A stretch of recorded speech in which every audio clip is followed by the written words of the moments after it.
L-Assoċjazzjoni Maltija tal-Arti u d-Divertiment nediet uffiċjalment ir-rakkomandazzjonijiet tal-Baġit 2026 u preżentat pjan immirat lejn it-tisjieħ tas-setturi kulturali u kreattivi ta' Malta.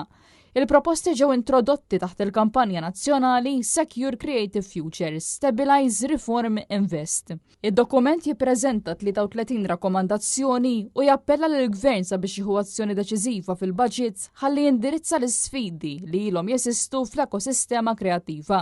Il-President tal-MIA Marija Gallia sostniet li din is-sena riedu jenfasizzaw l-urġenza għall-infrastruttura li tipprovdi stabilità u riforma għal pedamenti fit-tul. L-MIA qed tgħid li s-settur kulturali ta' Malta għadu vulnerabbli ħafna u jeħtieġ riforma.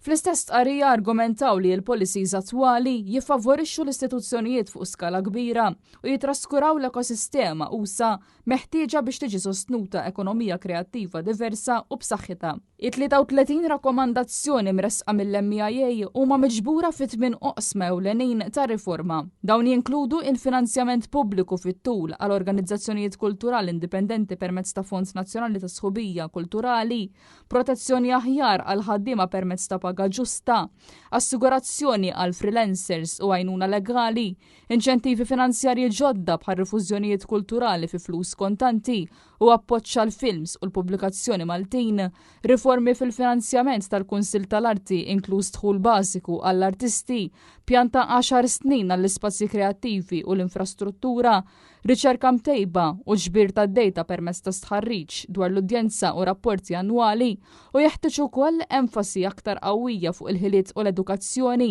inkluż l-arti fl-iskejjel u l-innovazzjoni diġitali u riforma tat-taxxa u tal-governanza biex jappoġġjaw id-donazzjonijiet, sponsorships, finanzjament tal-artisti u policies nazzjonali kkoordinati.